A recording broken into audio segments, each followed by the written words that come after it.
Hello hi friends, welcome to my Shigadi vlogs channel. Please ಯಾರ್ಯಾರು ನನ್ನ ಚಾನಲ್ನ ಸಬ್ಸ್ಕ್ರೈಬ್ ಮಾಡ್ಕೊಂಡಿಲ್ಲ ಅಂದರೆ ಸಬ್ಸ್ಕ್ರೈಬ್ ಮಾಡ್ಕೊಳ್ಳಿ.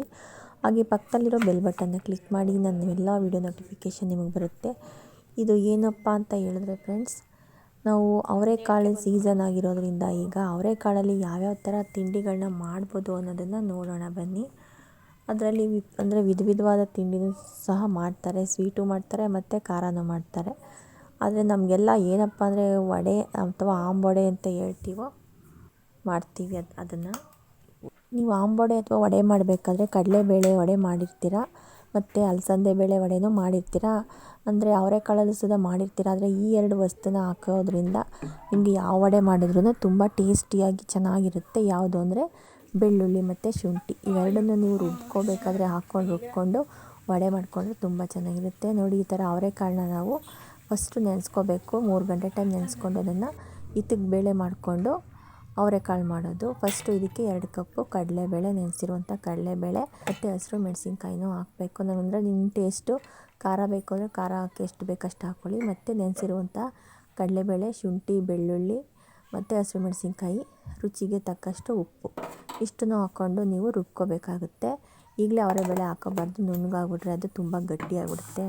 ಅಂದರೆ ಆಂಬೊಡೆ ತುಂಬ ಚೆನ್ನಾಗಿ ಟೇಸ್ಟಾಗಿರುತ್ತೆ, ಬಟ್ ಕ್ರಿಸ್ಪಿಯಾಗಿರಲ್ಲ ತಿನ್ನಬೇಕಾದ್ರೆ. ಅದಕ್ಕೆ ನಾವು ರುಬ್ಕೊಂಡು, ಅಂದರೆ ನುಣ್ಣಗೆ ರುಬ್ಕೋಬಾರ್ದು, ಅದನ್ನು ಅಷ್ಟೇ ಕಡಲೆಬೇಳೆನ ಸ್ವಲ್ಪ ತರ್ತರಿಯಾಗೆ ರುಬ್ಕೊಳ್ಳಿ. ನೆಕ್ಸ್ಟು ನೀವು ಇದಕ್ಕೆ ನೋಡಿ ಈ ಥರ ರುಬ್ಕೋಬೇಕು. ಅಂದರೆ ಇನ್ನೂ ಕಡಲೆಬೇಳೆನೇ ಇದೆ, ಆ ಥರನೇ ರುಬ್ಕೊಂಡು ಆಮೇಲೆ ನೀವು ಅದಕ್ಕೆ ನಾವು ಇದಕ್ಕೆ ಬೇಳೆ ಅವರೆಬೇಳೆ ಮಾಡ್ಕೊಂಡಿರ್ತೀವಲ್ಲ ಅದನ್ನು ಹಾಕ್ಕೊಳ್ಳಿ.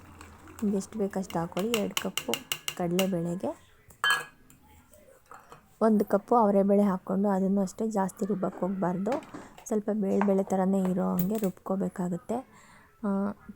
ಇದ್ರಲ್ಲಿ ಮಾಡಿ ನೋಡಿ ಫ್ರೆಂಡ್ಸ್, ಟೇಸ್ಟ್ ಅಂತೂ ಅದ್ಭುತವಾಗಿರುತ್ತೆ. ತಿನ್ನೋದಕ್ಕೂ ಅಷ್ಟೇ ಚಳಿಗೆ ಈ ಥರ ಮಾಡಿಕೊಂಡು ತಿಂದರೆ ತುಂಬ ಚೆನ್ನಾಗಿರುತ್ತೆ. ಈ ರುಬ್ಬಿರೋದಕ್ಕೆ ಈರುಳ್ಳಿ, ಕೊತ್ತಂಬರಿ ಸೊಪ್ಪು, ಸಬ್ಬಸಿಗೆ ಸೊಪ್ಪು ಬೇಕಾದರೂ ಹಾಕ್ಕೋಬೋದು ನೀವು. ಉಪ್ಪು ಇನ್ನೊಂದು ಸ್ವಲ್ಪ ಬೇಕಾದರೆ ಟೇಸ್ಟ್ ನೋಡ್ಬಿಟ್ಟು ಹಾಕ್ಕೊಂಡು ಈ ಥರ ವಡೆ ಶೇಪ್ ತಟ್ಕೊಂಡು ಈ ಥರ ಬೇಯಿಸ್ಕೊಳ್ಳಿ.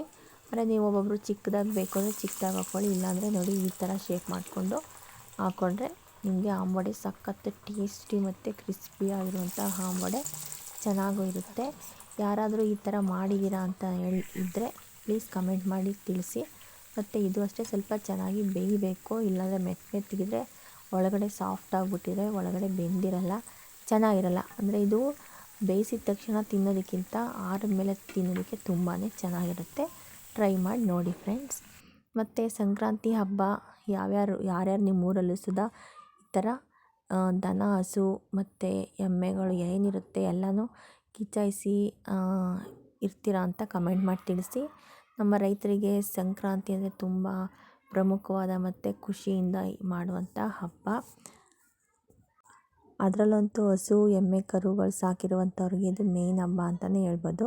ಅವತ್ತು ನಾವು ಹಸುಗಳಿಗೆ ದೇವರು ಅಂತ ಪೂಜೆ ಮಾಡ್ತೀವಿ. ಹಾಗಾಗಿ ಅವನ್ನೆಲ್ಲ ನೀಟಾಗಿ ತೊಳೆದು ಹಸು ಕೊಂಬಿರುತ್ತಲ್ಲ ಅದನ್ನು ಅಷ್ಟೇ, ಅಂದರೆ ಒಬ್ಬೊಬ್ಬರು ಕೊಂಬನ್ನು ನೀಟಾಗಿ ತೊಳೆದು ಅದಕ್ಕೆ ಕಲರ್ ಬಣ್ಣ ಎಲ್ಲ ಹಚ್ಚಿ ಅದಕ್ಕೆ ವಿಧವಾದಂಥ ಅಲಂಕಾರನೂ ಕೂಡ ಮಾಡಿರ್ತಾರೆ. ಮತ್ತು ಹಸುಗೂ ಅಷ್ಟೇ ಅವಕ್ಕೆ ಹೂವಿನ ಹಾರ ಹಾಕಿ ಮತ್ತು ಅವಕ್ಕೂ ಅಲಂಕಾರ ಮಾಡಿ, ಮತ್ತು ಅದಕ್ಕೆ ಒಂದು ಶಾಲ್ ಥರ ಬರುತ್ತೆ ಅದನ್ನೆಲ್ಲ ಹಾಕಿ ಸಿಂಗಾರ ಮಾಡಿಕೊಂಡು ಈ ಥರ ಊರ ಮುಂದೆ ಈ ಥರ ಬೆಂಕಿ ಹಾಕ್ಬಿಟ್ಟು ಅದನ್ನು ಹಾಯಿಸ್ತಾರೆ. ಅದಕ್ಕೆ ನಾವು ಕಿಚ್ಚು ಹಾಯಿಸೋದು ಅಂತ ಹೇಳ್ತೀವಿ. ಏನಕ್ಕಪ್ಪ ಮಾಡ್ತೀವಿ ಅಂದರೆ ಹಸು ಮೈ ಮೇಲೆ ಏನಾದರೂ ವಿಷ ಜಂತುಗಳು ಇದ್ದರೆ ಅದನ್ನು ಕಚ್ಕೊಂಡ್ಬಿಟ್ಟಿರುತ್ತೆ, ಅದನ್ನು ಇದರಿಂದ ಹಾರೋದ್ರಿಂದ ಅದೆಲ್ಲ ಬೆಂಕಿಗೆ ಸತ್ತೋಗುತ್ತೆ ಅಂತ ಅಂದ್ಬಿಟ್ಟು ಸುದಾ ಇದನ್ನು ಅಂದರೆ ವೈಜ್ಞಾನಿಕವಾಗಿ ಕೂಡ ಮಾಡ್ತಾರೆ ಅಂತ ಹೇಳ್ತಾರೆ. ಬಟ್ ಇದೊಂಥರ ನೋಡೋದಕ್ಕೂ ಅಷ್ಟೇ, ಈ ಹಬ್ಬದಲ್ಲಿ ಈ ಥರ ಮಾಡಿದ್ರೇ ಅದು ಸಂಕ್ರಾಂತಿ ಹಬ್ಬ ಅಂತ ಕರೆಸ್ಕೊಳ್ಳೋದು. ಈ ನಮ್ಮ ಸಿಟಿ ಕಡೆಯೆಲ್ಲ ಇದೆಲ್ಲ ಇರಲ್ವಲ್ಲ, ನಮಗೆ ಯಾವ ಹಬ್ಬ ಮಾಡಬೇಕು ಬಂತು ಇಲ್ಲ ಅಂತ ಹೇಳೋದಕ್ಕಾಗಲ್ಲ. Thank you watching friends, thank you so much.